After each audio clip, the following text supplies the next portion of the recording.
पार्वती जी ने शंकर भगवान से 2 बार मांगे थे। पहला बार माता पार्वती ने शिव जी से मांगा था कि पहला बार दीजिए जिस पति पत्नी में झगड़ा हो उसमें प्रेम बहुत बढ़े।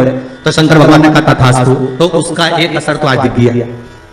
ठीक है, मतलब जब बात सामने आ जाए तो समझ लो कि मतलब शिव जी ने जो व्रत दिया वो गलत नहीं है, कि जहां पर प्रेम बहुत हो पार्वती जी करेंगे कि ऐसा व्रत जहां प्रेम, जहां झगड़ा होगा वहां प्रेम जरूर होगा, तो वहां प्रेम बना हुआ है, वहां इसने बना हुआ है। और दूसरा बार माता पार्वती ने मांगा था कि काशी में जो मरेगा, काशी में जिसके प्राण छूटेंगे उसको गुरु मंत्र आपको देना पड़ेगा। इसलिए भारत की भूमि के सबसे ज्यादा मुर्दे, भारत की भूमि के सबसे ज्यादा शव अगर कहीं जलते हैं तो वो काशी में जलते हैं, क्योंकि शंकर भगवान ने पार्वती को यह वर प्रदान किया था। अगर आप कह रही हो तो ठीक है कि काशी में जो मरेगा उसको गुरु मंत्र में दूंगा, पर पार्वती जी के मन में आया कि आपने तो कह दिया कि काशी में जो मरेगा गुरु मंत्र आप दोगे, पर प्रूफ क्या रहे सबूत कि आपने गुरु मंत्र दिया?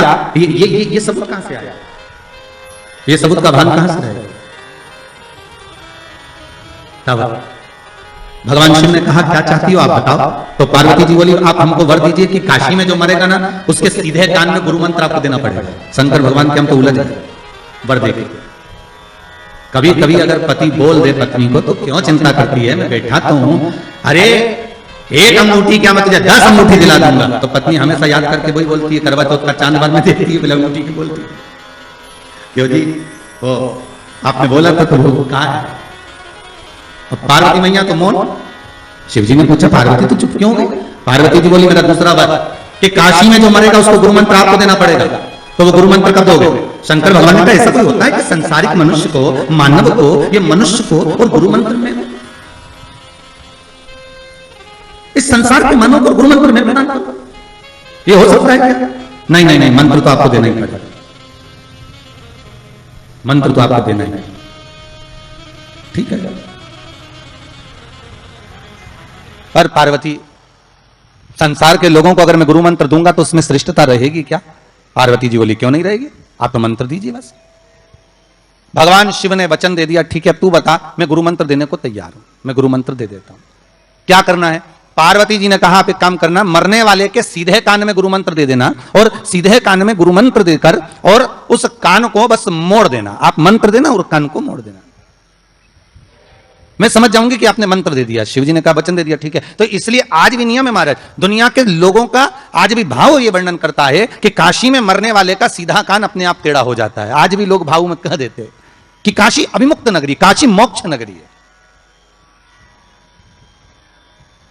और कितने किस्मत वाले हो भाई आप लोग, हो पंडितारा वालों, आपके यहां से तो काशी लगभग कितना होगा, 130 किलोमीटर के लगभग होना चाहिए, 130 किलोमीटर। कितने भाग्यशाली हो। शास्त्र कहता है काशी काशी काशी काशी 5 बार बोल ले जीव तो ही गंगा मैया का दर्शन हो जाता है, अभिमुक्तता प्राप्त हो जाती है। सहज थोड़ी ना काशी। तो पार्वती जी की आंख में आज अश्रु देखे। जब पार्वती जी की आंख में अश्रु देखे तो शिव जी ने पूछा बात क्या है, तुम बोलो आज पार्वती क्या हो क्या गया। पार्वती जी बोली बस बात इतनी सी है कि आप बोल रहे हो, मैंने कहा कि जहां मैं हूं वहां शंकर है, तो बिल्कुल पक्का, पर आप कह रहे हो जहां शंकर है वहां पार्वती नहीं है, जहां शिव है वहां पार्वती नहीं है। आखिर क्यों, किस लिए? शंकर भगवान कहते हैं औगरदानी त्रिकालदर्शी कैलाशी मेरा शंभु, मेरा शंकर, मेरा ओघड़दानी, मेरा भूतेश्वर, मेरा भूतनाथ, मेरा त्रिकालदर्शी, मेरा महामृत्युंजय कह रहे हैं अरे पार्वती तू जानती नहीं है, तू मुझे पहचानती नहीं है। कुछ स्थान ऐसे हैं पार्वती जहां पर मुझे तेरे बिना भी रहना पड़ता है।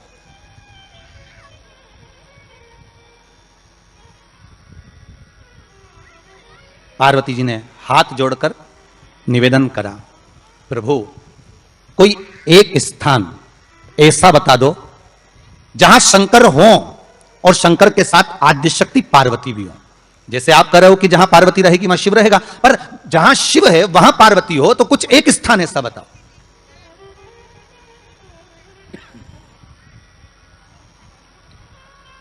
वो स्थान हमको दे दीजिए।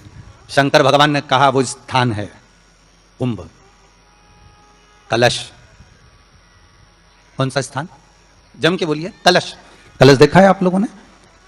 कुंभ कलश। उस कलश में हे पार्वती, जहां शंकर है वहां तू भी विराजमान होगी, और केवल एक रूप में नहीं, सारी विद्याओं के रूप में तू उसमें संजू रहेगी। केवल एक कलश। आज नया संवत्सर है, नूतन वर्ष है। पूरे भारत की भूमि पर और मेरे भारत के जो मानव है जहां जहां निवास कर रहे हैं, विदेश में भी, पूरी भारत की भूमि पर आज के दिन लोग देवी जी की स्थापना करते हैं। तो क्या स्थापना में क्या रखते हैं? कलश रखते हैं ना। तो कलश किस लिए रखा जाता है? कलश का क्रम क्या है? अपन ने अभी तक कथाओं में बहुत सुना, शिव महापुराण में, कि दिए का महत्व क्या है। अपन ने सुना दही का महत्व क्या है, जल का महत्व क्या है। पूरी शिव महापुराण में अपन ने अलग अलग महत्व को जाना है। पर यह नवरात्रे में जो शिव महापुराण की कथा शुरू हो रही है, नवरात्रे में जो शिव महापुराण की कथा को हम श्रवण करने के लिए बैठे हैं, इसमें हमारा एक संशय और मिटना चाहिए कि भारत की भूमि पर जब मां आद्य शक्ति की स्थापना होती है, मां जगतजननी को जब विराजमान किया जाता है, या चैत्र नवरात्रे में, शरदीय नवरात्रे में, आषाढ़ी नवरात्रे में, आदिकादिक पौष नवरात्रे में हम जगतजननी जगदम्बा की जब स्थापना करते हैं, या हम नूतन घर का प्रवेश करते हैं, या गणेश जी की स्थापना करते हैं, या कोई दुकान को प्रवेश करते हैं, या कोई शुभ कार्य करने के लिए अग्रण्य होते हैं, तो हम कलश की स्थापना क्यों करते हैं? आज शिव महापुराण में शुरुआत में अपन शिव और पार्वती की यही संवाद को लेकर चलते हैं। आखिर कलश में ऐसा क्या है? कलश के अंदर आखिर ऐसा क्या विराजमान है कि 33 कोटि देवता उस कलश के अंदर आकर बैठ जाते हैं? महाराज,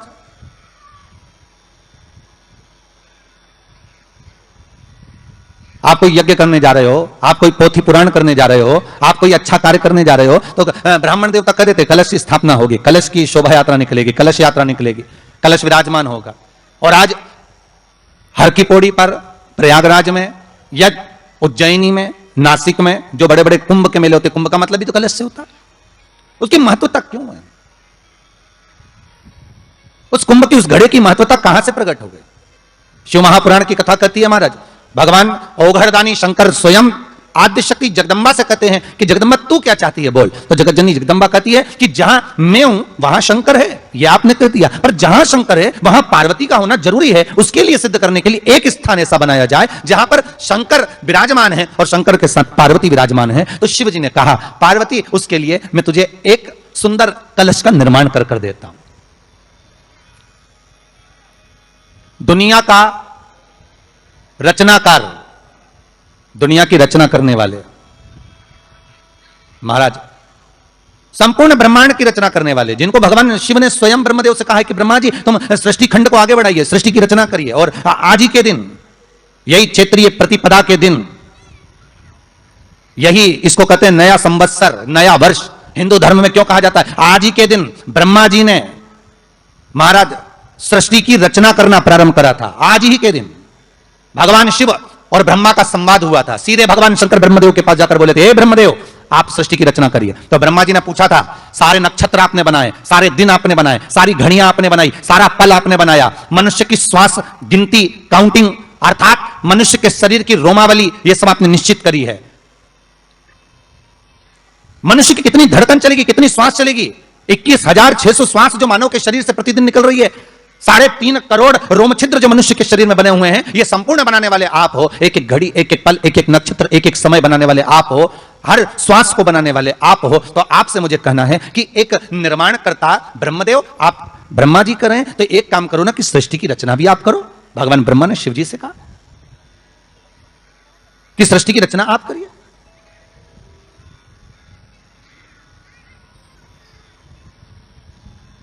महाराज भगवान ओघड़दानी त्रिकालदर्शी शंभु कहते हैं, मेरा कैलाशी मेरा शिव कहता है, नहीं नहीं नहीं ब्रह्मदेव, सृष्टि की रचना करने को तो हम कर दे, मना नहीं है, पर भगवान विष्णु की नाभि से आप प्रकट हुए हो।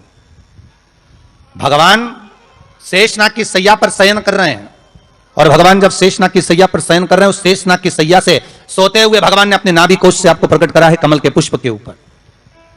और आप भगवान की अंतः नाभि में, ब्रह्मदेव ना जाने हजारों वर्ष तक आप नाभि में प्रवेश करते गए, हजारों वर्ष तक आप नाभि के अंदर जाकर साधना करते रहे, और साधना करने के बाद भी आपको यह पता ना चल पाया कि आपका प्रागट्य बिंदु क्या रहा। ब्रह्मदेव सृष्टि की रचना आप करिए।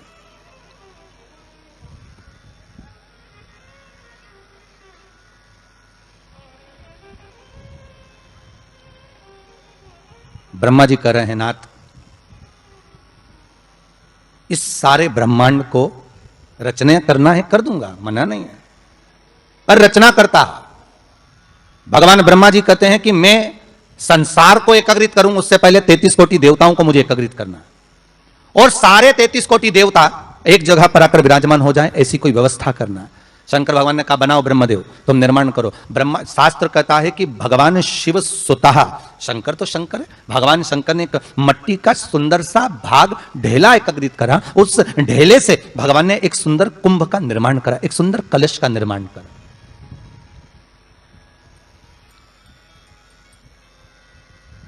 देखिए कितनी सुंदर कथा है। अगर आप लिंग पुराण में इस कथा को निकालोगे तो एक आनंद की अनुभूति और होगी। अगर किसी के मन में संशय हो कि यह कथा कहां से ली गई है तो लिंग पुराण में से आप इसको निकालिए। उसमें वर्णन किया गया कि सफेद मट्टी का शिवलिंग, लाल मट्टी का शिवलिंग, पीली मट्टी का शिवलिंग, काली मट्टी का शिवलिंग, उस शिवलिंग के निर्माण के पहले जब भगवान का पूजन करने के लिए पात्र की जरूरत पड़ी तो उस पात्र का निर्माण किसने करवाया था? और सबसे पहला पात्र निर्मित, सबसे पहला पात्र का निर्माण, ये तांबा, सोना, चांदी, पीतल, इनके पात्र तो बाद में बने साहब। सबसे पहला पात्र बना काय का था? जम के बोलिए जरा, काय का बना था? सबसे पहला पात्र था ये मिट्टी का।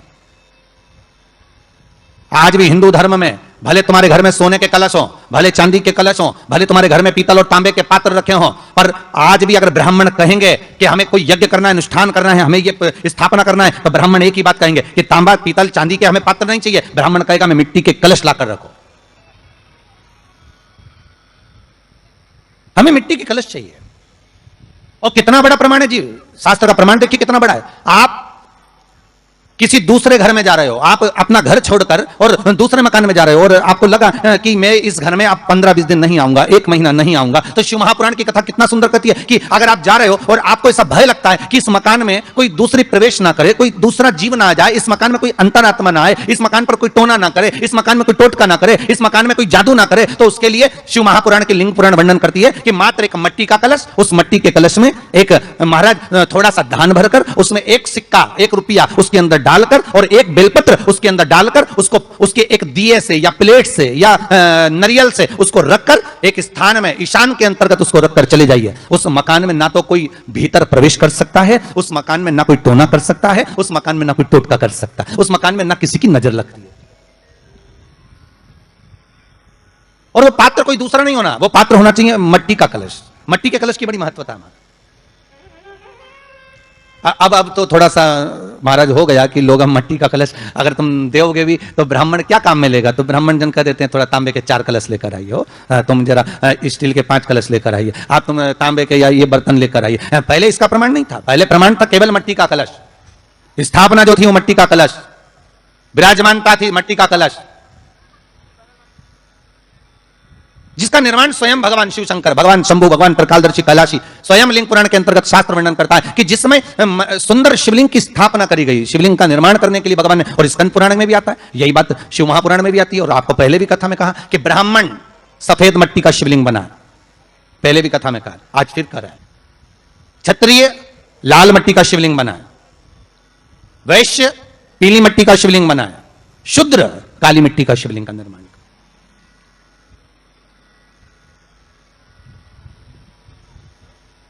काली मट्टी का शिवलिंग का निर्माण कर।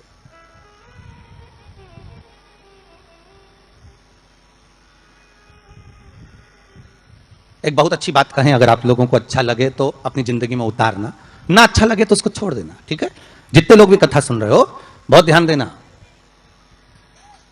ये जो पानी पीने का जो मटका होता है ना, जिसको हमारे यहाँ कलश कहा जाता है, हंडा कहा जाता है, जिसको हमारे यहाँ परिंडा कहा जाता है, मटका कहा जाता है, तो पहले जो मटका चलता था वो लाल कलर का चलता था, ठीक है। उस पर कलाकृति करते थे लोग, उस पर डिजाइन करते थे। आपके यहाँ भी होगा, जितने लोग कथा सुन रहे हो ना, आपके यहाँ भी मटका होगा, लाल कलर का चलता था। अभी अभी जो मटका चल रहा है ना, उसका कलर चेंज कर दिया गया। कौन सा कलर का हो गया? वो काले कलर का बेचने लगे। तो वो बेचने वाला क्या कहता है कि साहब ये सफेद, ये लाल जो मटका है ना, इस मटके से मजबूत अगर कोई मटका है तो वो काला है। बोलो सही है कि गलत है? अरे बोलो तो सही है ना। आप कभी जाओगे बाजार तो कह देगा, कुमार भी कह देगा, ये जो मटका है ना लाल वाला, इस लाल वाले मटके से मजबूत ये काला वाला मटका है, ये काला मटका है। और महाराज इससे पानी ज्यादा ठंडा ये कर देगा। पर शिव महापुराण की कथा, लिंग पुराण की कथा कहती है, और अगर आपने बैसाख मास की कथा को श्रवण करा, बैसाख की एक कथा होती है, उसको अगर आपने श्रवण करा तो उसमें वर्णन आता है कि घर के अंदर जहां पर आप पानी पीते हो, जिस स्थान पर अन्नपूर्णा निवास करती है, जिस स्थान पर अन्नपूर्णा का वासा होता है, रसोई घर में जहां पर भोजन बनता है, उस स्थान पर काला मटका नहीं रखा जाता। काला मटका उस स्थान पर नहीं रखते। पर आज फैशन के हिसाब से, अरे साहब ये मटका थोड़ा कम ठंडा पानी देगा तो ये मटका ज्यादा ठंडा पानी देगा, तो उसको काले मटके को रखते। पर हमारे शास्त्र कहता है काला मटका लोग रखते कहां थे? पहले जो शास्त्र रीति थी, उस काले मटके को रखते थे जब मकान बनता था, जब प्रॉपर्टी बनती थी, जब जमीन बनती थी, जब जायदाद बनती थी, संपदा बनती थी, तो उस स्थान पर उस काले मटके को केवल नजरोटे के लिए, केवल हाय के लिए, केवल नजर के लिए रखा जाता था। उसको लोग लेना पसंद नहीं करते।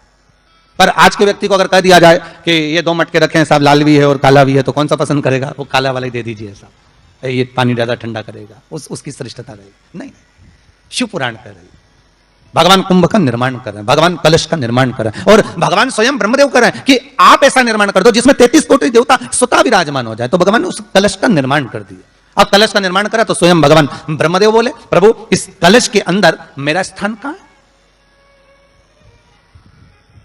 मेरा स्थान कहां है?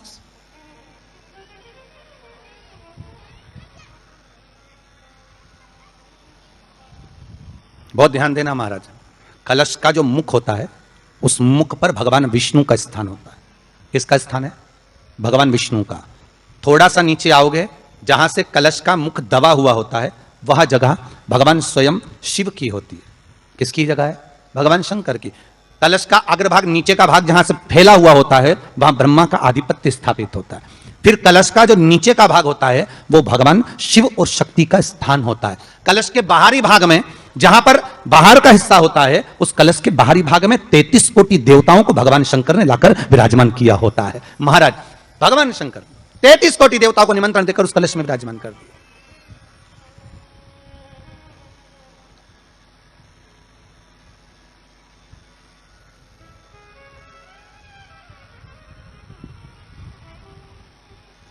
कितना सुंदर लिखा है देवी भागवत के अंदर कि जहां जगह पर किसी देवताओं को बुलाने की जरूरत नहीं होती, 33 कोटि देवता उस जगह पर स्वतः विराजमान हो जाते हैं। स्वयं 33 कोटि देवता स्वयं वहां विराजमान। और कितनी महत्वता कलश की महाराज। आप लोगों से भी निवेदन है, क्षेत्रीय प्रतिपदा है आज, जिनके घर में ज्यादा रोग हो, बीमारी हो, ज्यादा तकलीफें आ रही हो, कष्ट बढ़ रहा हो, बीमारियां बढ़ रही हो, या भय लग रहा हो, डर लग रहा हो, हृदय चित्त में कहीं ना कहीं आपको भय का भान हो रहा हो, तो एक लोटा पानी, एक कलश में जल भर कर रख लीजिए और रात भर उसको रखे रहने दो। नवरात्र चल रहा है, उस कलश को रात भर रखकर सुबह सुबह उस कलश में एक बेलपत्र डालकर उस जल को नीम के पेड़ के नीचे, जहां चैत्री नवरात्रि में नीम के पेड़ के नीचे सारी विद्याएं, आद्य शक्तियां, सारी देवी उस नीम के पेड़ के नीचे विराजमान रहती हैं। उस कलश में एक बेलपत्र डालकर रात भर रखकर उस जल को पूरे घर में घुमाकर उस नीम के पेड़ के नीचे समर्पित कर दीजिए महाराज। घर में भय लगना बंद हो जाएगा, कोई बड़ी बीमारी आपको घेरेगी नहीं, और उस बीमारी से, उस रोग से आप मुक्त रहेंगे। उस बीमारी से, उस रोग से आप मुक्त पाएंगे, वो बीमारी आपको घेर नहीं पाएगी। कलश का भगवान निर्मित कर दिया। ये कलश मेरा प्रतिबिंब है। आप कलश मेरा प्रतिबिंब है ये तो कहा, पर भगवान शिव के पास में आकर स्वयं कामदेव की धर्म पत्नी रति रो पड़ी, आंखों से आंसू बह रहा है। कामदेव की धर्म पत्नी रति रो रही है। शिव जी अपनी साधना में लीन थे, भगवान शंकर नेत्र बंद करके शिव आनंद में विराजमान थे। नेत्र बंद बाबा। थारी धुन लागी भोला, थारी धुन लागी, हर हर भोला शंभू तमारी धुन लागी, हर हर भोला शंभू।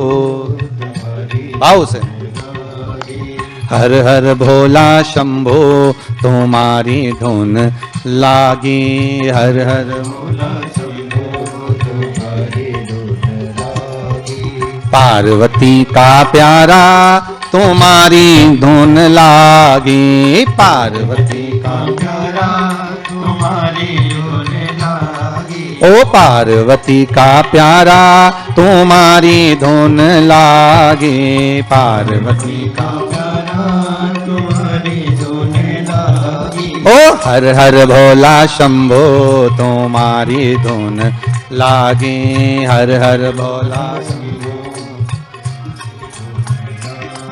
ओ हर हर भोला शंभो तुम्हारी धुन लागे, हर हर भोला शंभो। सब गाइए।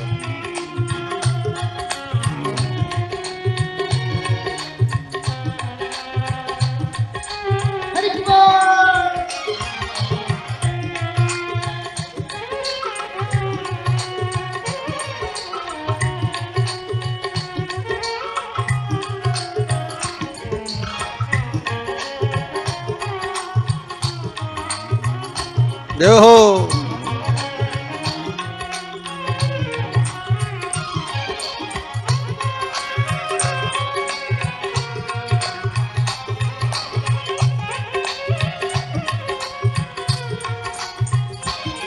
ओ सिर पे गंगाधारी तुम्हारी धुन लागी, सिर पे गंगा, ओ सिर पे गंगाधारी तुम्हारी धुन लागी, सिर पे गंगाधारी तुम्हारी धुन लागी। ओ पार्वती का प्यारा तुम्हारी धुन लागी, पार्वती का प्यारा तुम्हारी धुन लागी। ओ पार्वती का प्यारा तुम्हारी धुन लागी, पार्वती का प्यारा तुम्हारी धुन लागी। ओहो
माँ गौरा जी का प्यारा तुम्हारी धुन लागी, माँ गौरा जी का प्यारा तुम्हारी धुन लागी। ओ माँ गौरा जी का प्यारा तुम्हारी धुन लागी, माँ गौरा जी का प्यारा तुम्हारी धुन लागी। ओ हर हर भोला शंभो तुम्हारी धुन लागी, हर हर भोला शंभो तुम्हारी धुन लागी। ओ हर हर भोला शंभो तुम्हारी धुन लागी, हर हर भोला शंभो तुम्हारी धुन लागी। ओहो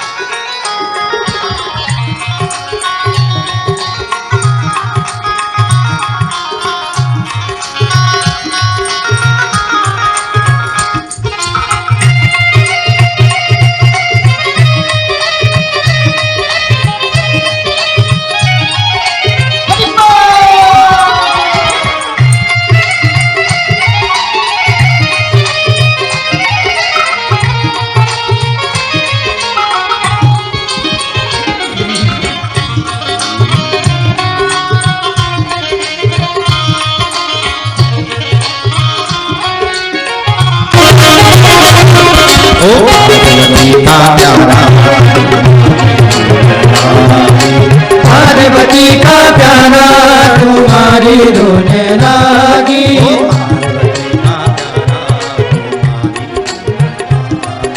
पार्वती का प्यारा तुम्हारी धुन लागी। हर हर भोला शंभो तुम्हारी धुन लागी। हर हर भोला शंभो तुम्हारी धुन लागी। हर हर भोला शंभो तुम्हारी धुन लागी। हर हर भोला शंभो तुम्हारी धुन लागी। हर हर महादेव। भगवान शिव की कथा कह रही है। ओगरदानी त्रिकालदर्शी कैलाशी शंभु के पास में उस समय पर कामदेव की धर्मपत्नी रति भी आ,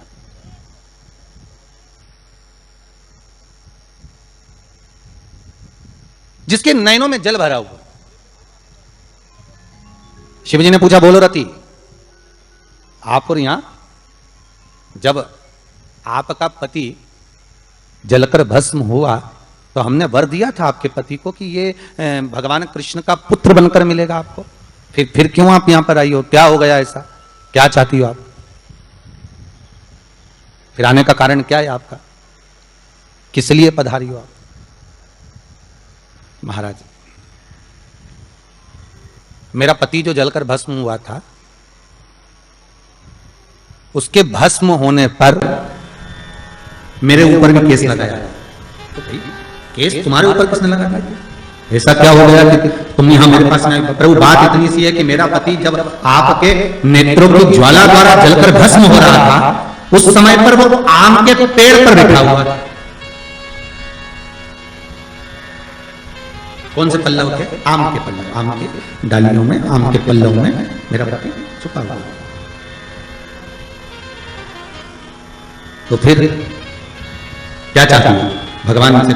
मां रति कह रही है, दिक्कत केवल इतनी सी है कि मेरा पति जलकर भस्म हुआ, वो आपने वर दे दिया कि वो कृष्ण के पुत्र बनकर हमें मिल जाएंगे। वो हम मान रहे हैं, सब जानते हैं, ठीक है, पर दिक्कत इतनी सी है कि जिस आम के पेड़ पर मेरा पति बैठा हुआ था, उसके चक्कर में वो आम का पेड़ भी जला।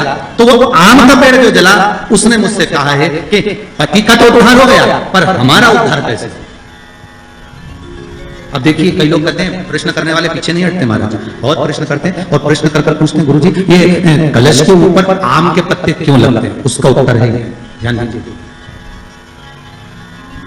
प्रश्न बहुत है तो उसका उत्तर भी बहुत है, बस उसको समझने वाला चाहिए।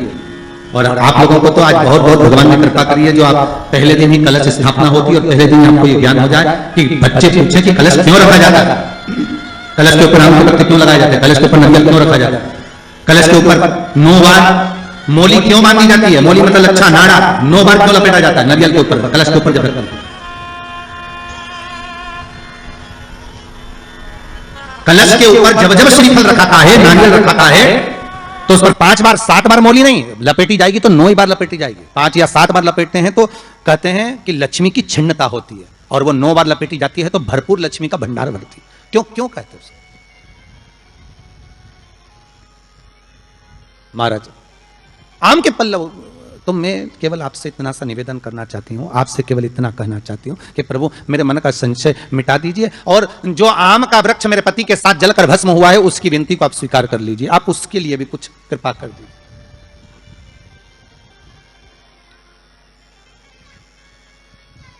इसी को कृपा कहते हैं, इसी को करुणा कहते हैं, इसी को दया कहते हैं। भगवान बोले, अब आप आई हो रति, ठीक है, मांगो क्या चाहिए, बस इतनी कृपा कर दीजिए कि आम के वृक्ष का भी उद्धार कर दो।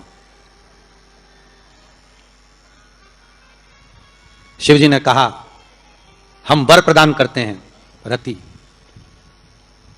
जहां शिव और शक्ति है, जहां 33 कोटि देवता इस कलश के अंदर विराजमान होंगे, उस जगह पर स्वयं कंठ पर जहां पर मेरा निवास होगा, उस जगह पर ये आम के पल्लव अमृत के तुल्य माने जाएंगे, और इनका निवास हमारे ही हाथ में, हमारे ही हस्त कमल में विराजमान होगा, हमारे ही हाथ में। कितना सुंदर है महाराज जी। उस आम के पल्लव की महत्वता को जरा जानिएगा, बहुत बहुत ध्यान दीजिएगा। आम के पत्ते देखें आप लोगों ने? अरे बोलो, जम के तो बोलो। देखें, उसका प्रयोग कभी आप लोगों ने करा? आम के पत्ते का कभी प्रयोग कर देखिएगा।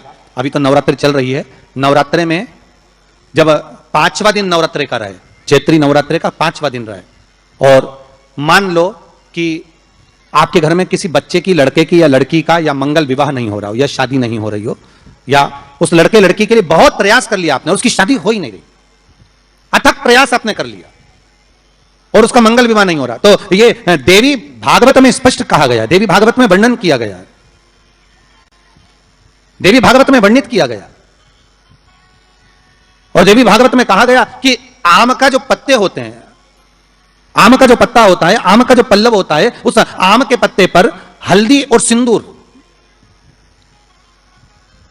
इन दोनों से स्वस्तिक का निर्माण किया जाए। देवी भागवत का संवाद है, बहुत ध्यान देना महाराज। जिन कन्याओं का विवाह ना हो पंचमी के दिन, नवरात्रे की कोई सी भी पंचमी, मतलब जो पंचमी तिथि पड़ेगी, कोई भी नवरात्र हो, चाहे वो 4 नवरात्र में से, चाहे वो पौष का हो, अश्विन का हो, चैत्र का हो, आषाढ़ का हो, किसी भी नवरात्र में आप कर सकते हैं। एक पान के पत्ते पर, एक ही पत्ते पर जो 2 स्वस्तिक बनेंगे, एक हल्दी का बनेगा, एक सिंदूर का बनेगा। बस अंतर इतना है, जो हल्दी का स्वस्तिक है उस पर कंकु के चावल अर्थात रौली के चावल, रौली कुंकू के चावल रखना है, और जो सिंदूर का है उस पर हल्दी के चावल रखना। इतना रखकर जिस लड़का लड़की का विवाह नहीं होता उसकी हथेली पर रखकर उसका नाम और गोत्र बोलकर महाराज उसको ले जाकर नीम के पेड़ के नीचे उसको रख दिया जाता है। मात्र 3.5 या 4 महीने ऐसे रहते हैं जिसके अंदर उस लड़का लड़की का विवाह पक्का हो जाता है। जिसका विवाह नहीं होता केवल उसी के लिए, जिसका मंगल विवाह ना हो रहा। आम के पल्लव में शिव का वर प्रदान है, आम के पल्लव में शंकर का आशीर्वाद, आम के पल्लव में शिव का आशीर्वाद।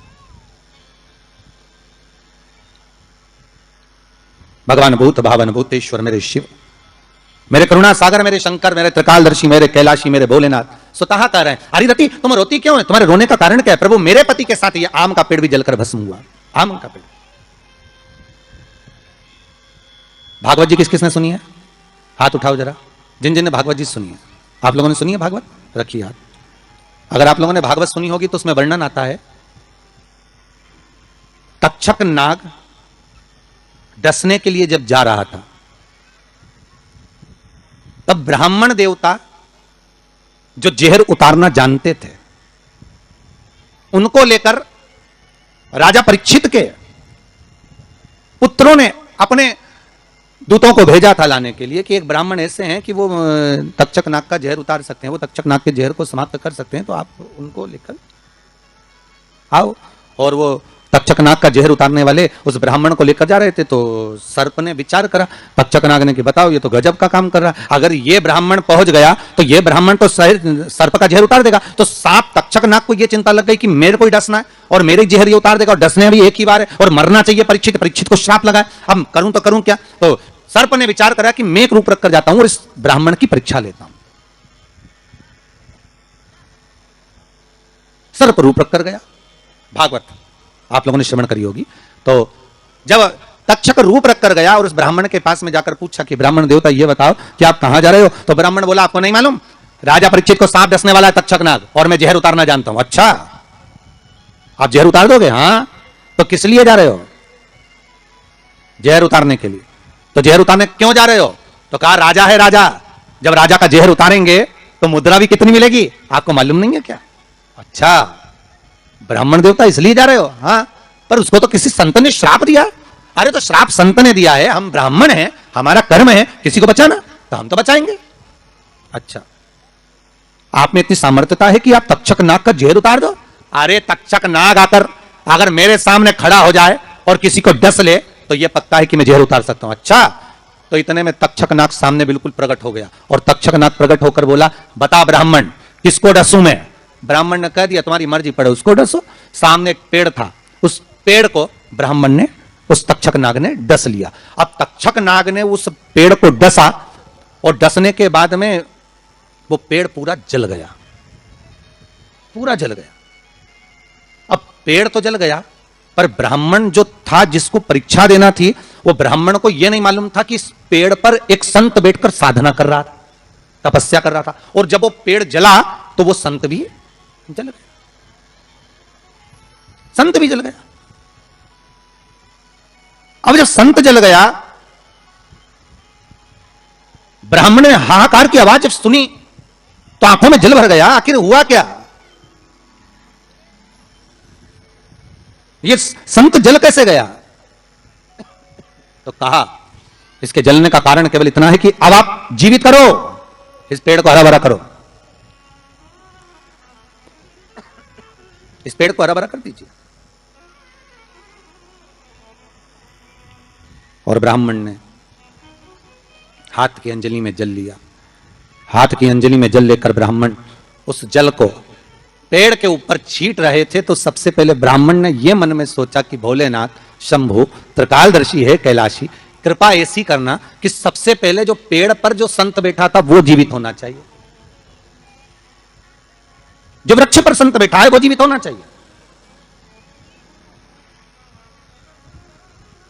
हाथ का जल ब्राह्मण ने जैसे छोड़ा, छोड़ते से ही पेड़ भी हरा भरा हो गया और उसके ऊपर जो संत बैठे थे वो भी जीवित हो गए। जीवित हो गए तो तक्षक नाग को यह लगा कि इसने एक जले हुए पेड़ को जीवित कर दिया, वापिस हरा भरा कर दिया, और इसने ऊपर बैठे हुए संत को वापिस जीवित कर दिया, तो यह पक्का है कि मतलब ये तक्षक नाग का जहर, मतलब मेरा जहर राजा परीक्षित को उतार सकता है। तो तक्षक नाग ने अपनी बात को पलटा और पलट कर कहा, महाराज जी हाथ जोड़कर निवेदन करता हूं, जितना राजा परीक्षित के पुत्र आपको धन देंगे उससे 1000 गुना धन मैं आपको देता हूं। ब्राह्मण ने कहा ठीक है, अगर दक्षिणा से बड़ी दक्षिणा हमको एक ही जगह पर मिल रही है तो फिर हमें जाने की जरूरत क्या। ब्राह्मण ने दक्षिणा ली, वापिस मुड़ गया, वापिस मुड़ गया। अब ईमानदारी से बोलो, वो ब्राह्मण नरक गया होगा कि स्वर्ग गया होगा? जरा जम के बोलना हो, सुनाई देना चाहिए हमको। कहां गया होगा? नरक। काय में लिखा है? देवी भागवत में। उसका कारण क्या था? शिव महापुराण की कथा कहती है जैसे एक नाव चलाने वाला व्यक्ति नाव लेकर जा रहा है और उसमें बहुत सारे यात्री बैठे हैं, बहुत सारे यात्री, और नाव डोलने लगी, आंधी चलने लगी, तूफान चलने लगा, हवा आने लगी, लहरें उठने लगी और नाव डूबने लगी। तो जो नाव में बैठा हुआ, नाव चला रहा था, वो कूद गया और कूद कर बाहर निकल गया, और निकलकर सारे के सारे जितने नाव में बैठे थे वो सब जलने लगे। जितने नाव के अंदर बैठे थे वो सारे के सारे जलने लगे।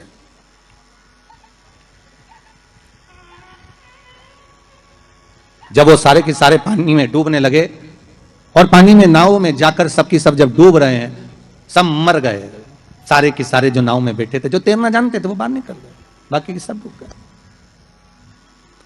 नाव चलाने वाला जब उसके प्राण छूटे तो उसको एक नरक नहीं मिला, कम से कम 94 नरकों में वो नाव चलाने वाला गिरा। शिव महापुराण की कथा कहती। तो उस नाव चलाने वाले ने भगवान से पूछा कि मुझे इतने सारे नरक क्यों दे रहे हो? मैंने तो लोगों को गंगा से पार उतारा, मैंने तो रोज गंगा का जल पिया, मैंने तो रोज गंगा का स्मरण किया, मैं तो रोज भगवान का दर्शन करता था, मैं रोज गंगा से पार उतरता था, दुनिया के लोगों को मैं पार उतारने का काम करता था। तो भगवान ने कहा गलती केवल तुमने एक कर दी, तुमने अपने प्राण बचाया। अगर तुम 2 लोगों के भी प्राण बचाते बचाते मर जाते तो तुमको बैकुंठ मिल जाता, पर खुद के प्राण बचाए और दूसरों को मरने दिया, इसलिए तुमको नरक मिला, इसलिए तुम्हें नरक प्राप्त हुआ।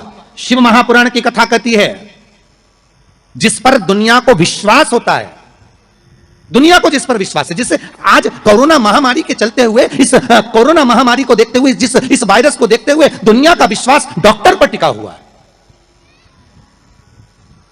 औषधि देने वाले, दवाई देने वाले उन डॉक्टरों पर दुनिया का विश्वास टिका हुआ है। तो डॉक्टर का क्या फर्ज है?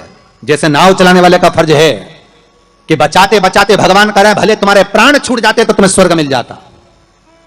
युद्ध के मैदान में सैनिक युद्ध करते करते मर जाता तो उसको वीरगति प्राप्त हो जाती, पर खुद के प्राण बचाने के चक्कर में आप दुनिया को धकेल दो, ये श्रेष्ठता नहीं।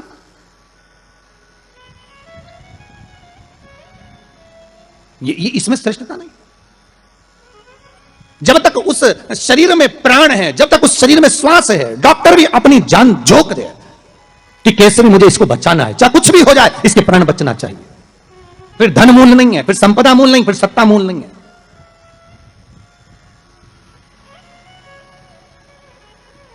वो नाव चलाने वाले को 94 नरक भोगना पड़े। जिस ब्राह्मण ने दक्षिणा ज्यादा लेकर राजा परीक्षित को नहीं बचाया, चले गए। जब भगवान ने विद्या दी है, भगवान ने ज्ञान दिया है, भगवान ने विवेक दिया है और तुमको उस लायक बनाया है कि आप 4 लोगों को पढ़ा सकते हो, आप 4 लोगों को आगे बढ़ा सकते हो, आप इसका सम्मान कर सकते हो, आप इसको अग्रण्यता प्रदान कर सकते हो, आप इसको विवेकता दे सकते हो, और आप उस विवेकता को ना देते हुए अगर आप अपने उस वैभव को छुपा रहे हो और उससे वंचित कर रहे हो दुनिया को, तो फिर भगवान छोड़ने वाला नहीं है, नरक भोगना।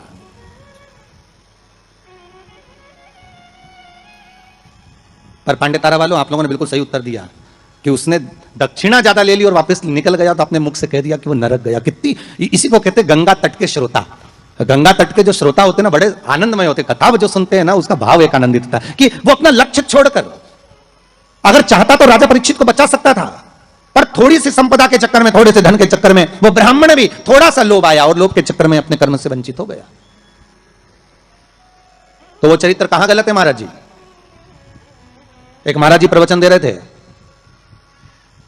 उस प्रवचन में एक गांव का व्यक्ति कथा सुनने बैठा था और खड़े होकर पूछ लिया, महाराज जी पाप के बाप का नाम क्या है?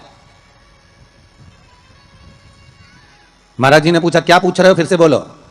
तो वो व्यक्ति बोला, महाराज जी हमें दशरथ जी के पिताजी का नाम मालूम है, हमें राम जी के पिताजी का नाम मालूम है, हमें कृष्ण जी के पिताजी का नाम मालूम है, हमें सबके बाप का नाम मालूम है, बस पाप के बाप का नाम नहीं मालूम। तो मैं उत्तर दे दो। तो महाराज जी भी मन में सोचे पाप का बाप, महाराज जी मन में सोचे हमने पूरी पुराण पढ़ी पर ये पाप का बाप तो हमें कहीं नहीं मिला, सारे शास्त्र भी उखाड़ कर देख लिया पर उसमें पाप का बाप मिलना बड़ा कठिन।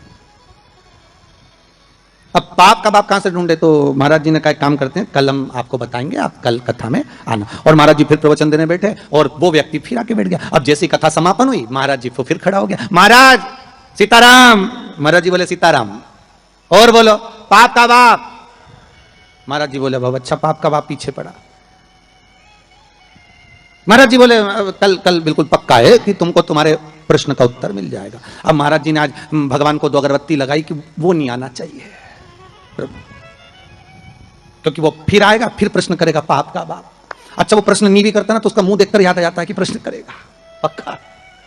तो पंडित जी जब निकले ना प्रवचन के लिए तो उन्होंने भगवान को 2 अगरबत्ती लगाई, भगवान ये नहीं आना चाहिए। और पंडित जी जैसे ही बस कथा में आ रहे थे, प्रवचन देने आ रहे थे, वो रोड पे मिल गया पाप का बाप। पंडित जी मन में सोचे प्रवचन दूं कि ना दूं, बड़ा टेंशन है। अब प्रवचन दे कि ना दे यही सोचे। अब महाराज जी फिर कथा में बैठे, उसने फिर प्रश्न कर दिया महाराज कि पाप के बाप का नाम बता दीजिए। महाराज जी फिर नहीं बोले। अब नहीं बोले तो शिव महापुराण की कथा कहती है महाराज, वहीं पर एक वैश्या बैठी थी कथा में, रोज कथा सुनने आती थी। उसका मन, उसका चित्त, उसकी वृत्ति कथा में बड़ी रमती। जिसके मन में शिव महापुराण की कथा समा गई ना, तो वो प्रयास करता है कि कुछ भी कर कर जहां कथा हो रही है ना, भले 40 किलोमीटर है, 50 किलोमीटर है, 100 किलोमीटर है, पर एक बार तो मैं चली जाऊं। जिसके मन में शंकर आ गया ना तो वो छोड़ नहीं सकता। वो प्रयास करेगा कि मैं कैसे भी पहुंच जाऊं, बस कथा में एक बार मेरी हाजिरी लग जाए, शंकर सुन ले बस एक बार शिव महापुराण की कथा, उस पंडाल में चली जाऊं जिस पंडाल में मुझे बेलपत्र का आनंद मिल जाए, बस उस पंडाल में मुझे पहुंचे। अब वैश्या का नियम था, वो कथा कभी नहीं छोड़ती थी और वो भी कथा में जाकर बैठ गई और कथा में रोज सुने वो पाप के बाप का चक्कर। और महाराज जी बस प्रवचन करें अक्षतम केशवम राम नारायणम, जैसे महाराज जी अक्षतम केशवम करें सब बैठे रहे, वही खड़ा हो जाए।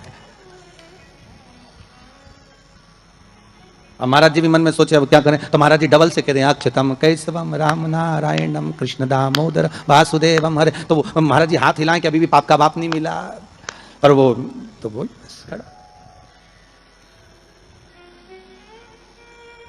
आज वैश्या ने कह दिया गुरुदेव आपसे एक निवेदन है मेरा।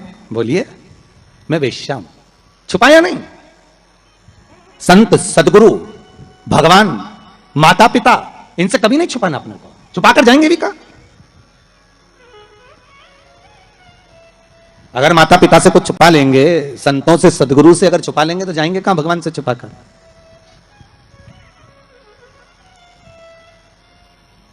वैश्या कहती है मैं वैश्या हूं। ओहो आपने हमारे पांव तो नहीं छुए? संत बोले। वैश्या ने कहा नहीं, बिल्कुल पीछे जाकर बैठ जाती हूं एकांत में, पर मेरा कुछ मन है आपसे कहने का, आप सुनेंगे हमारी बात? संत बोले क्यों नहीं सुनेंगे, हम तो संत हैं, बोलो क्या बात है। आप जब सुबह सुबह मंदिर जाते हो ना गुरुदेव, तो बीच में मेरा वेश्यालय पड़ता है, 2 मिनट के लिए आप पांव रख देंगे ना मेरे वेश्यालय में, मेरी जिंदगी सार्थक हो जाएगी। संत बोले हम और वेश्या के घर कभी नहीं आ सकते। ऐसे मूर्खों की तरह बात करती हो आप? संत को तुम्हारे वेश्यालय में बुला रही हो, अच्छा लगेगा कोई? वैश्या कहती आज तक कोई गुरु मेरे वेश्यालय में नहीं आया, केवल चरण रखना, चले जाना गुरुदेव। गुरुजी बोले राम राम राम सीताराम, हम नहीं आएंगे। गुरुजी चले गए कहते हुए। वैश्या घर के बाहर रंगोली मांगोली डालकर वेश्यालय के बाहर बैठी।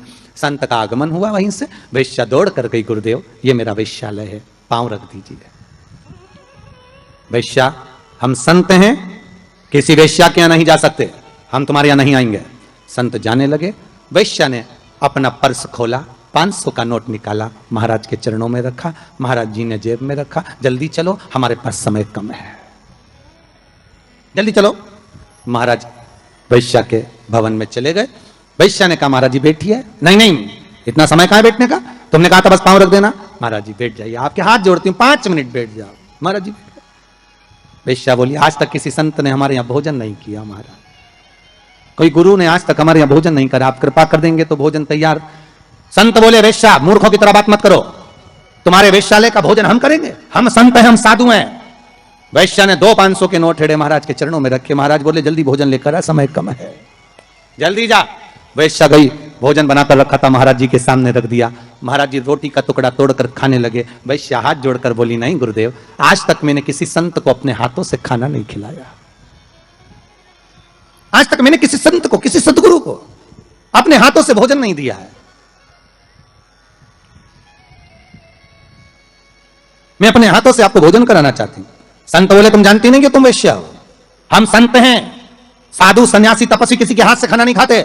वैश्या ने 4 500 के नोट के सामने रखे। महाराज जी ने मुंह खोल लिया। वैश्या ने रोटी का टुकड़ा तोड़ा, महाराज के मुख में दिया, दूसरा तोड़ा तो रोटी का टुकड़ा खीर में भिगोया, महाराज के मुंह में डालने की जगह थाली में रखकर वैश्या ने 1 थप्पड़ महाराज के गाल पर दिया, 1 थप्पड़ महाराज के गाल पर। संत ने पूछा वैश्या तुमने हमें थप्पड़ मारा? वैश्या कहती नहीं महाराज, ये अभी मारा तो 5 उंगली हमारे गाल पर पड़ी हुई है, ये थप्पड़ नहीं तो और क्या है, ये थप्पड़ नहीं तो क्या है, तुमने हमारे गाल पर थप्पड़ मारा? वैश्या कहती नहीं महाराज थप्पड़ नहीं मारा है।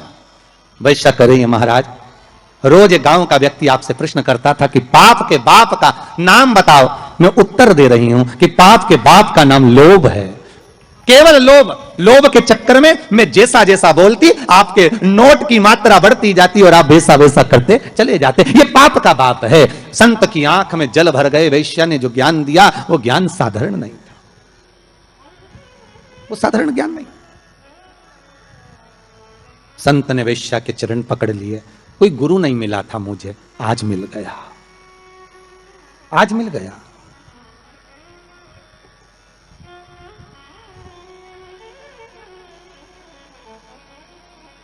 पाप का तो वो जो ब्राह्मण था उसने एक गलती कर दी। परीक्षित को अगर बचाता भले 5 मुद्रा मिलती, पर मिलती ना, मिलती मुद्रा, पर उस ब्राह्मण ने एक गलती कर दी कि वो परीक्षित को बचाने की जगह ज्यादा मुद्रा लेकर वापिस मुड़ गया, वापिस। जहां से ब्राह्मण वापस मुड़ा था, आज भी अगर आप सुखताल जाएं, जहां सुखदेव जी महाराज ने राजा परीक्षित को कथा सुनाई थी, तक्षकनाग जहां आया था इस ब्राह्मण की परीक्षा लेने के लिए, और ब्राह्मण जहां से वापस मुड़ा उस गांव का नाम है मोड़ना। आज भी उस गांव का नाम मोड़ना, वहां से मुड़ गया था वापस ब्राह्मण, वापस चला गया।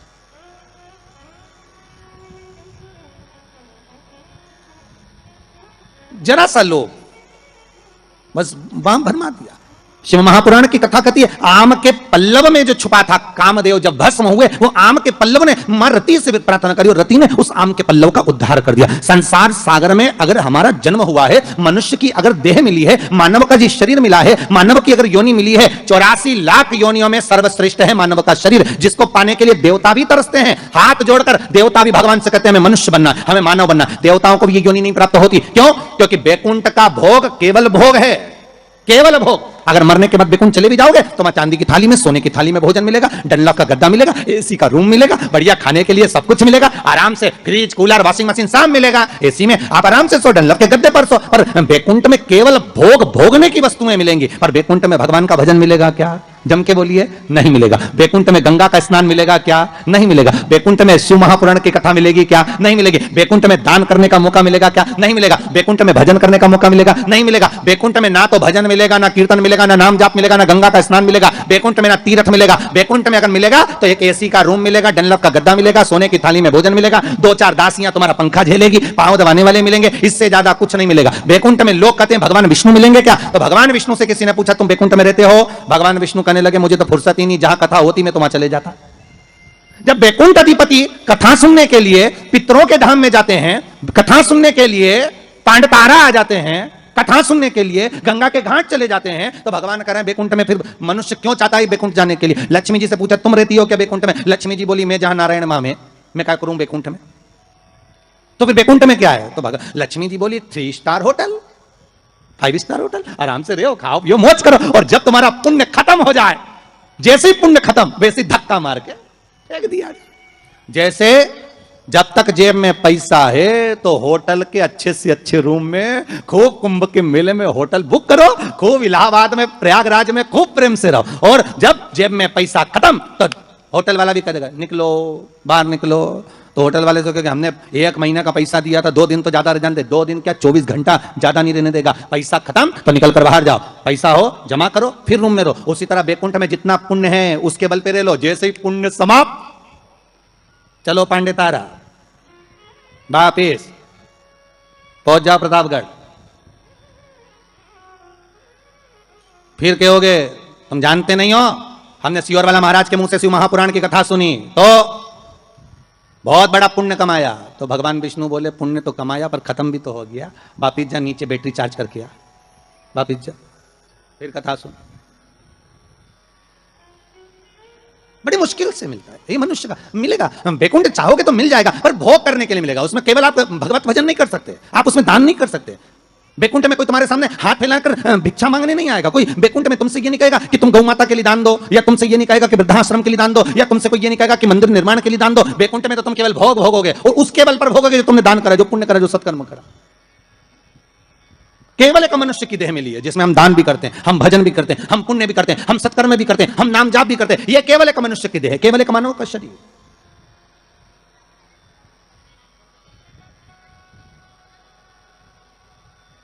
इसके सिवाय कहीं सुख नहीं।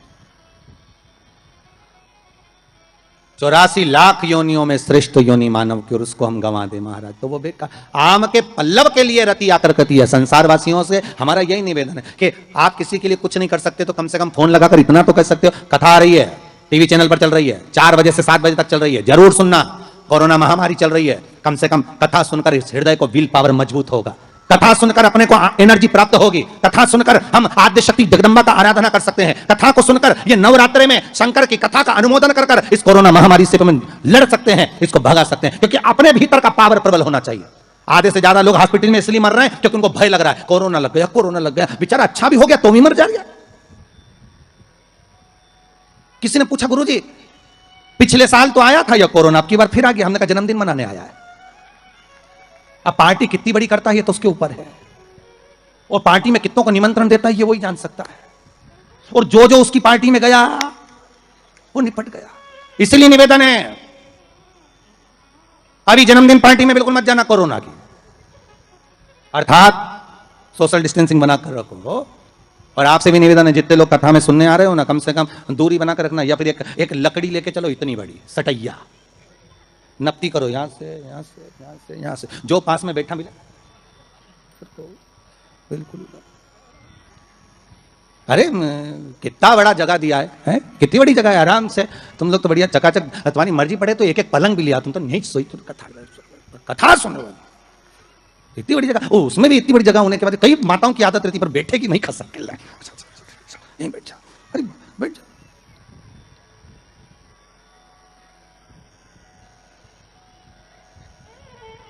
सुनो कथा, शिव महापुराण की कथा कहती है उस कलश पर आम के पल्लव शिव का वर है। किसका वर है ये? शंकर का। 11 आम के जो पत्ते जिस डाली में लगे होते हैं, वो डाली कोमल सी डाली, 11 टुकड़े महाराज एक कच्चे सूत से लपेटकर 11 बार उसका भाग, जब उसको लपेट लोगे इस तरह से इकट्ठा करके, आगे का जो भाग है 11 बार कच्चा सूत लपेटने के बाद जो भाग पीछे का आगे का कोई भी हो, उसको शहद में डुबाकर शिव जी को समर्पित कर दो। किस जगह पर रखना है? अशोक सुंदरी वाली जगह। अशोक सुंदरी की जगह जानते हो आप लोग, पहले भी आपको बताया है, आज फिर आपको वर्णन कर दें। जैसे ये गोल जलाधारी है, ये शिवलिंग रखा है, ये 2 जहां से पानी बह रहा है बाबा के चरणारविंद, राइट में श्री गणेश जी का स्थान, लेफ्ट में कार्तिकेय का स्थान, बीच में अशोक सुंदरी की जगह शंकर भगवान की 6 लड़कियां हैं। भगवान शंकर के 13 बच्चे, 13 बच्चों में से 6 लड़कियां, उस 6 लड़कियों में से एक लड़की का स्थान, भगवान शंकर की एक बेटी का स्थान, अशोक सुंदरी का स्थान सामने है। पद्म पुराण में स्पष्ट किया यह स्थान अशोक सुंदरी का। शंकर भगवान की जलाधारी में पार्वती जी का हस्तकमल, ऊपर से जो एक एक बूंद पानी गिरता है, यह शंकर भगवान की 5 लड़कियों का स्थान है। जया, विषहरा, शामरीबारी, दौतली और देव। शंकर भगवान की 5 लड़कियां भगवान शंकर के मस्तक पे जल की धार गिरा रही हैं। बीच में जो अशोक सुंदरी का स्थान है महाराज, उस जगह पर शहद का मुख, जो शहद आपने भिंगोया है, उस शहद का मुख शंकर जी की ओर कर इसी चैत्र के महीने में, इन्हीं नवरात्रि में शंकर भगवान के उस अशोक सुंदरी की जगह पर शहद का भाग शिव जी की ओर रख दें। महाराज, अगर घर में संपदा की कमी हो या कोई पैसा खा गया हो, रुपया नहीं दे रहा हो, पैसा अटक गया हो, तो उस शहद को शिव जी की ओर मुख कर उस आम के पल्लव की जो डंडी है उसको 11 डंडी को वहां रख दीजिए और उससे अपनी कामना कर आ जाइए। हो सके उस शहद में से थोड़ा सा शहद किसी रुमाल पर, किसी कपड़े में लगाकर उसको रख लीजिए। जिस व्यक्ति से पैसे लेना है, जिस व्यक्ति से पैसे मांग रहे हो, उससे एक बार जाकर मिल लीजिए, एक बार उसको खबर कर दीजिए। बाबा चाहेगा भोलेनाथ तो नवरात्रि में ही पैसा वापिस आ जाएगा, अगर शिव कृपा कर देते। ये बाबा की करुणा। आम का पल्लव कोई साधारण नहीं जिसको कलश के ऊपर रखा जाता है, शिव की कृपा। जिस आम के पेड़ पर स्वयं कामदेव चढ़कर भगवान शंकर के तीसरे नेत्र द्वारा जलकर भस्म हो जाते हैं, वो आम का पेड़ साधारण नहीं हो सकता, सहज नहीं है। और वैसे भी शिव शिव है महाराज। भोलेनाथ से निराला यहाँ कोई नहीं, भोलेनाथ से निराला यहाँ कोई नहीं, भोलेनाथ से निराला यहाँ कोई नहीं, भोलेनाथ से निराला यहाँ कोई नहीं। कोई नहीं रे यहाँ कोई नहीं, कोई नहीं रे यहाँ कोई नहीं, कोई नहीं रे यहाँ कोई नहीं, कोई नहीं रे यहाँ कोई नहीं। भोलेनाथ से निराला यहाँ कोई नहीं, भोलेनाथ से निराला यहाँ कोई नहीं।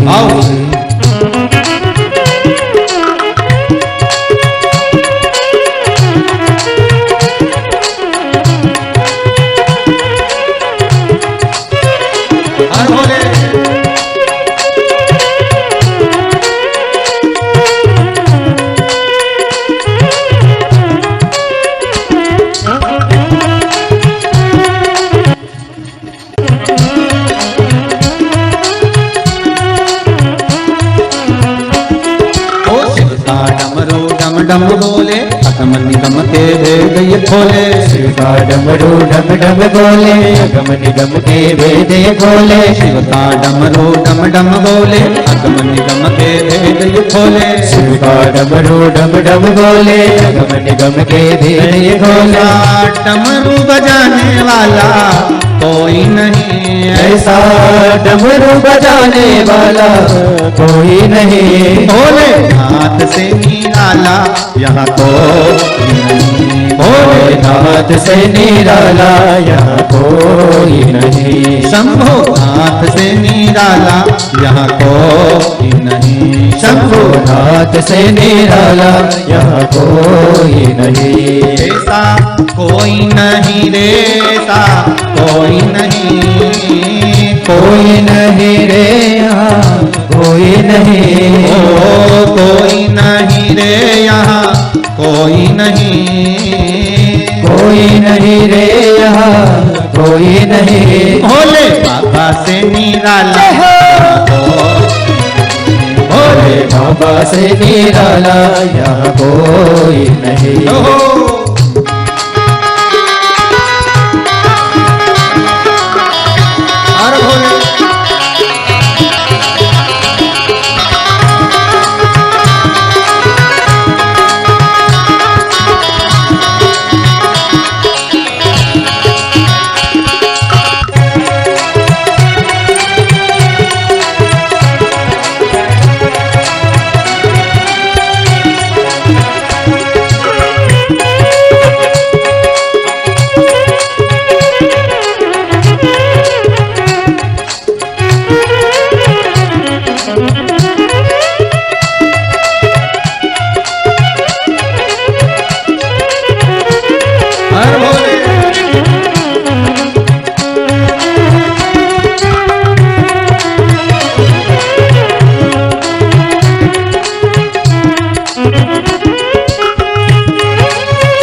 अगले पिछले, आया जब जब करवट बदले पाप चमकते अगले पिछले, आया जब जब करवट बदले पाप चमकते अगले पिछले, आया जब जब करवट बदले पाप चमकते अगले पिछले। ऐसा जोग जगाने वाला कोई नहीं, ऐसा जोग जगाने वाला कोई नहीं, ऐसा जोग जगाने वाला कोई नहीं, ऐसा जोग जगाने वाला कोई नहीं। भोला नाथ से निराला तो नहीं, भोले हाथ से निराला यहाँ कोई नहीं, ओ कोई नहीं रे यहाँ कोई नहीं, कोई नहीं रे यहाँ कोई नहीं, ओ कोई नहीं रे यहाँ कोई नहीं, कोई नहीं रे यहाँ कोई नहीं। भोले बाबा से निराला यहाँ कोई नहीं, बाबा से निराला यहाँ कोई नहीं, भोला नाथ से निराला यहाँ कोई नहीं, भोले नाथ से निराला यहाँ कोई नहीं। हर हर महादेव है। आवाज नहीं आई, जरा दमदारी से बोलो। दोनों हाथ उठाकर दीनबंधु दयालु दया कीजिए। जो दोनों हाथ उठाकर हर हर महादेव नहीं बोले उसको उठा लीजिए। हर हर, आप कितने बढ़िया बोले। अच्छा, आप भी हनुमान जैसे हो गए हो। जब तक आपको कोई जगाए नहीं तब तक तुम लंका जाओ नहीं। हालत तुम्हारी भी वैसी होता है। कभी कभी ऐसा भी होता है। एक व्यक्ति को एक टांगे वाला, उसके पास में सुबह सुबह एक व्यक्ति ने रात को कह दिया कि भाई हमको रेलवे स्टेशन छोड़ देना, आओ तुम्हारा टांगा लिया ना, टांगा भाई घोड़ा गाड़ी लिया ना, आओ लिया ना। सुबह बेचारा नींद में था, व्यक्ति ने जगाया, घोड़ा गाड़ी लाओ, टांगा लाओ, टांगा लाओ। अब उसने जगाया और टांगा लाया, जल्दी जल्दी घोड़ी इसने लगाई, टांगा ले आया। अब टांगे में सवारी भी बैठ गई। वो टांगा थोड़ी दूर चले, रुक जाए, और रुक जाए तो वो चलाने वाला नीचे उतरे, डांस करे, नाचे, फिर थोड़ा आगे बढ़े घोड़ी, फिर आगे बढ़े, फिर रुक जाए, फिर वो उतरे, फिर नाचे। सवारी ने कहा भैया हमको स्टेशन जाना है, हमारी ट्रेन छूट जाएगी, तो बार बार नाच क्यों रहा है, पागल हो गया है क्या? उसने कहा दिक्कत कुछ नहीं, दिक्कत इतनी सी है, हमारे पास में 2 घोड़ी, ठीक है, एक टांगे की, एक बारात की। बारात की जो घोड़ी है वो टांगे में आ गई है, जब तक इसके आगे नाचो नहीं तब तक ये आगे बढ़ हो जाता है। कभी कभी ऐसा भी होता है, तो जब तक बोलो नहीं तो हर हर महादेव लोग बोले। अब आम के पल्लव को बाबा ने विराजमान किया। अब आया है उसके ऊपर, क्या रखते हो, श्रीफल, नारियल, ठीक है। नारियल कौन, अब उसका भी प्रसंग शिव महापुराण में, स्कंद पुराण में बड़ा सुंदर है, ठीक है। भगवान शंकर और पार्वती विराजमान है कैलाश पर्वत पर।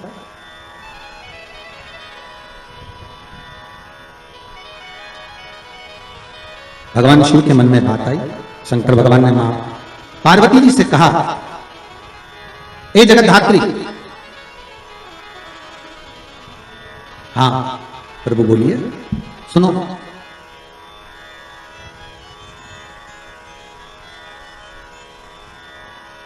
पार्वती जी का एक नाम है हेमलता। क्या नाम है? हेमलता। कई लोगों ने पूछा कि ये जो पार्वती जी का हेमलती जो नाम है, नाम था हेमलती, अब उसको कर दिया हेमलता, है ना। तो ये मां का पार्वती का हेमलती नाम किस जगह पर है? तो देवी भागवत में आता है कि जिस जगह पर शंकर भगवान ने पार्वती से एक बात कही कि हमारा मन है कि हम दोनों बालकों की परीक्षा लें, और पार्वती जी ने जब भगवान शिव से कहा कि बच्चों की परीक्षा क्यों लें, संतान अपनी है और इनकी परीक्षा में क्यों लें, किस लिए?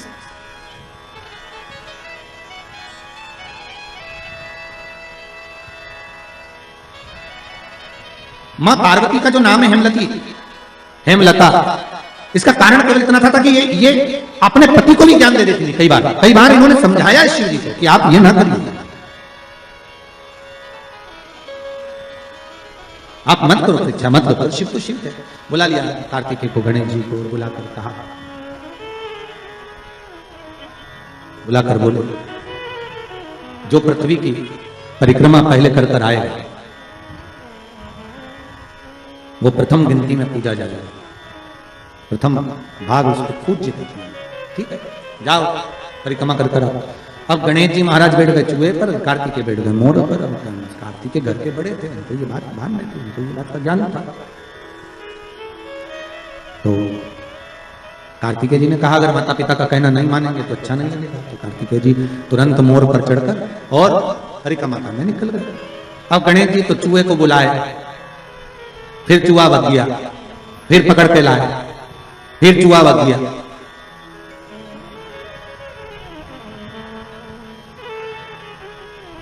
अच्छा, गणेश पुराण में लिखा है नंदी और भृंगी शंकर भगवान के दोनों गण इतने एबले थे महाराज कि गणेश जी जब जब चूहे पे बैठते थे और नंदी और भृंगी चूहे को अपने पास खिलाने के लिए बुला लेते थे।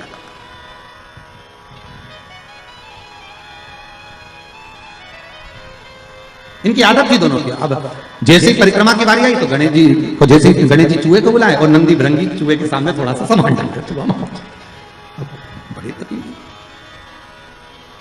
गणेश जी को लगा कि आखिर कारण क्या था। गणेश जी ने देख लिया कि ये नंदी भृंगी ने करी है, तो नंदी भृंगी को देखकर कह दिया आप नंदीश्वर, ये अच्छी बात नहीं है, आप मेरा चूहा बार बार बुला लेते हो, तो तुम ले जाओ चूहे को, जा।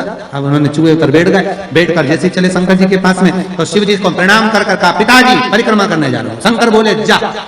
अब इनको क्या मालूम था कि यहीं लगा लेगा।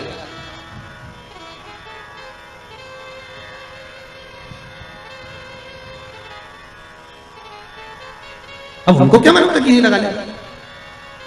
होता है जैसे कि किसी एक दुबले पतले व्यक्ति को कहीं मालूम पड़े सेना में सम्मिलित कर दिया, उसको बहुत दुबला पतला,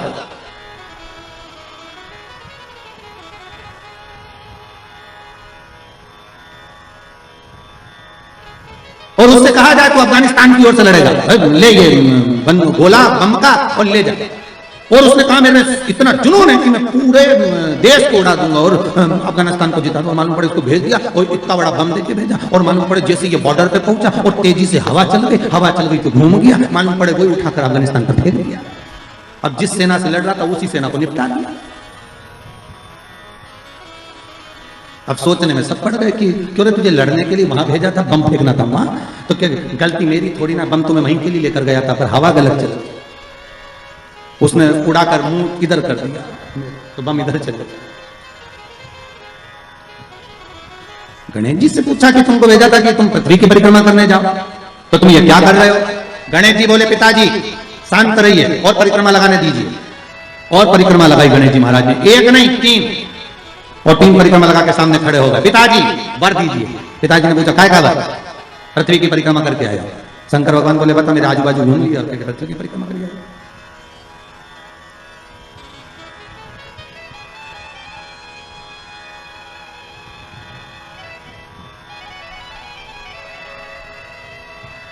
ये होता है कभी कभी।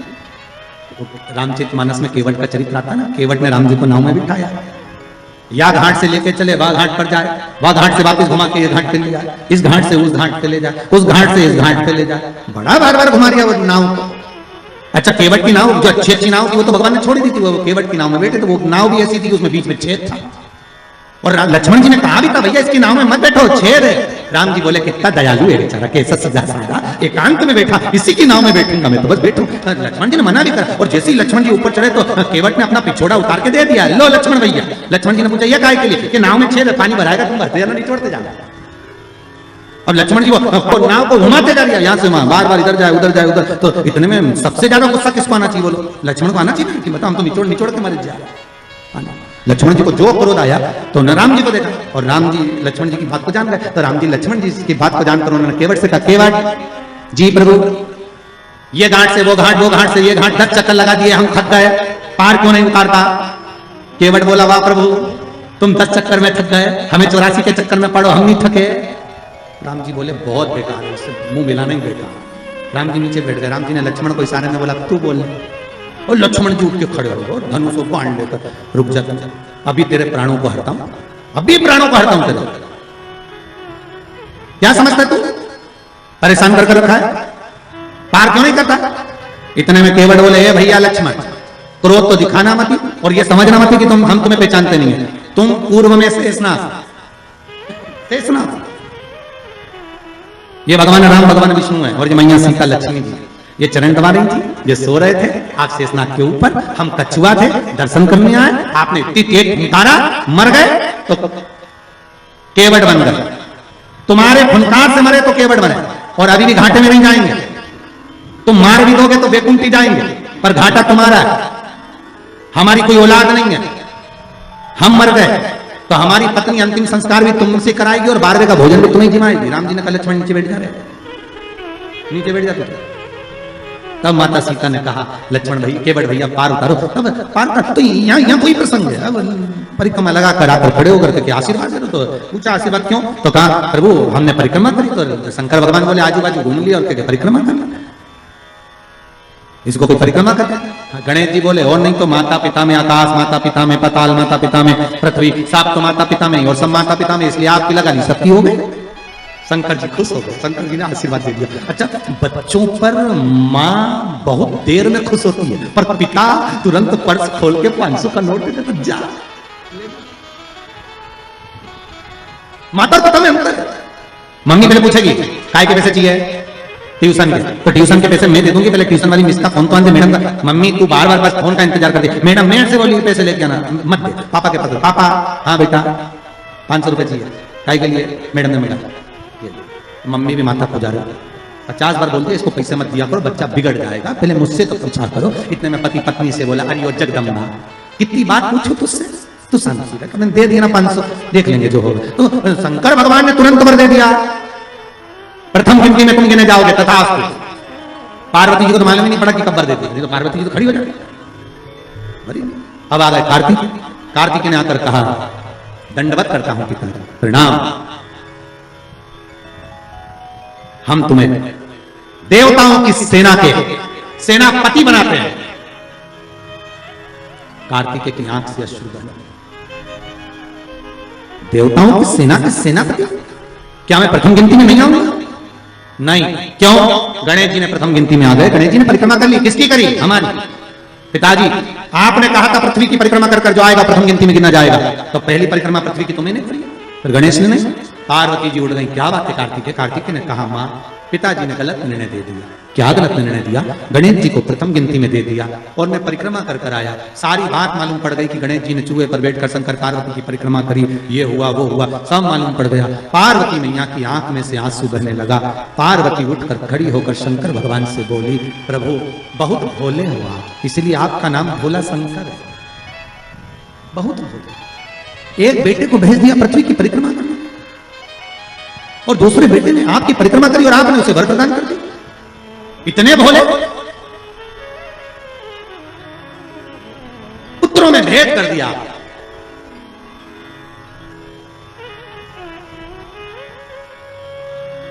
पिता भले कह देता है, बाप कह देता है मेरा बड़ा बेटा थोड़ा समझदार है, मेरा छोटा बेटा ऐसा है, मेरा मंझला बेटा ऐसा है, पिता कह देगा, पर मां हमेशा कह देगी नहीं नहीं, मैंने बराबर का दूध पिलाया है, मेरे 4 बेटे 5 बेटे 6 बेटे 7 बेटे 3 बेटे 2 बेटे मेरे सब बराबर। ये माता का शब्द है। मां कभी अपने बच्चों में भेद नहीं।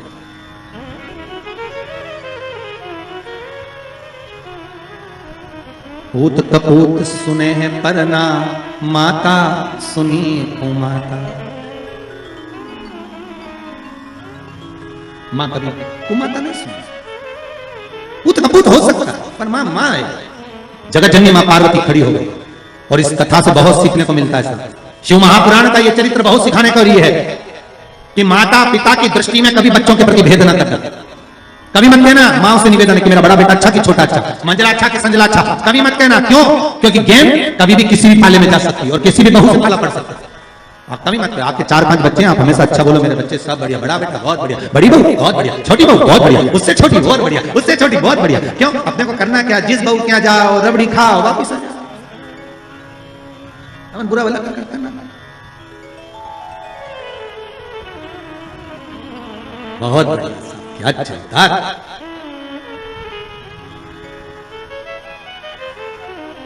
बहुत जोरदार, बहुत मेरी बड़ी बहू बहुत बढ़िया, क्या जोरदार कपड़े सिलती है, क्या जोरदार दाल बगाड़ती है।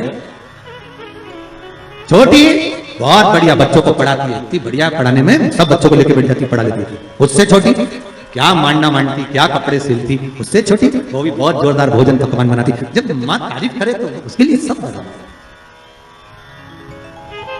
सब। जैसे शंकर भगवान कहाँ रहते हैं, जम के बोलिए शमशान। शमशान शिव जी का धाम, जहां पर सबकी शान सम है, उसी का नाम शमशान है। शमशान में जो जाता है वो राख का ढेर बन जाता है, राख का।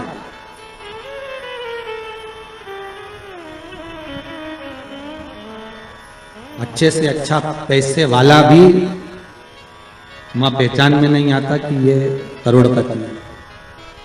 लकड़ी की जगह नोट थोड़ी ना लगाएगा।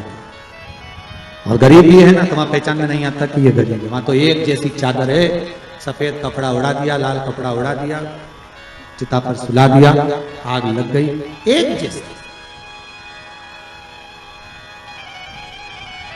कपड़े में भले चमकना पर चेहरे की चमक बता देती है कि ये कौन है। फिर वही बात कहूंगा, क्रीम की चमक 15 दिन, 20 दिन, 1 महीने रहेगी, पर अच्छे कर्म की चमक जीवन पर्यंत रहेगी। आपका कर्म हमेशा चमकता रहेगा। आप अच्छे कर्म करते रहिए, दान पुण्य सत्कर्म भजन कीर्तन स्मरण, ये श्वास चली ना चली, अंतिम श्वास कौन सी है किसको मालूम। 21,600 श्वास में से आखिरी श्वास कौन सी है किसी को नहीं मालूम। अंतिम श्वास कौन सी है ये किसी को मालूम। थोड़ा रिटर्न बढ़ाइए भाई। अंतिम सांस कौन सी है ये किसको मालूम। किसने देखी कि आखिरी श्वास कौन सी है। बस श्वास श्वास में राम कहो और वृथा जन्म मत खोए, ना जाने इस श्वास का फिर आवन होए ना। 21,600 श्वास जो मनुष्य के शरीर से प्रतिदिन निकल रही है, हर श्वास को ऐसे भजना भगवान का नाम कि अंतिम कौन सी हो। दान पुण्य संकीर्तन स्मरण अपने हाथों से कर लिया। और अब तो ये कोरोना महामारी में तो और नहीं मालूम पड़ रहा कि कब मालूम पड़े 13 ब्राह्मण भी जीम पाएंगे कि नहीं जीम पाएंगे, वो स्थिति। कई भक्तों के फोन आते हैं, गुरुजी वो कोरोना महामारी में वो शांत हो गए, अब ब्राह्मण कैसे जीने, वो आए तो तैयार नहीं, ब्राह्मण आएंगे नहीं। हमने भी कहा मत बुला, नहीं आएगा तो, क्योंकि उस महामारी में कौन आएगा तुम्हारे। क्या करें, दान पुण्य स्मरण तक नहीं होगा। कर लिया हाथों से तो कर लिया, जीवन प्राप्त। पार्वती ने कहा यह आपने श्रेष्ठ नहीं किया। पार्वती जी बोली मुझे अच्छा नहीं लगा आपने निर्णय जो दिया। क्या चाहती हो पार्वती। पार्वती जी कहती हैं आज मुझे एक वर देना पड़ेगा। बोलिए क्या वर चाहिए। भोलेनाथ मुझे वर ये चाहिए कि आज के बाद आपकी कोई परिक्रमा ही ना हो। मुझे वर दे दो कि शंकर की परिक्रमा कभी नहीं होगी।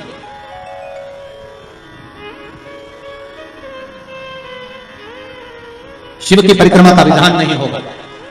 शंकर भगवान ने पार्वती को तथास्तु कह दिया। आज के बाद शंकर के मंदिर में शिवलिंग की कोई परिक्रमा नहीं करेगा। कभी आपने करते हुए देखा किसी को? नहीं।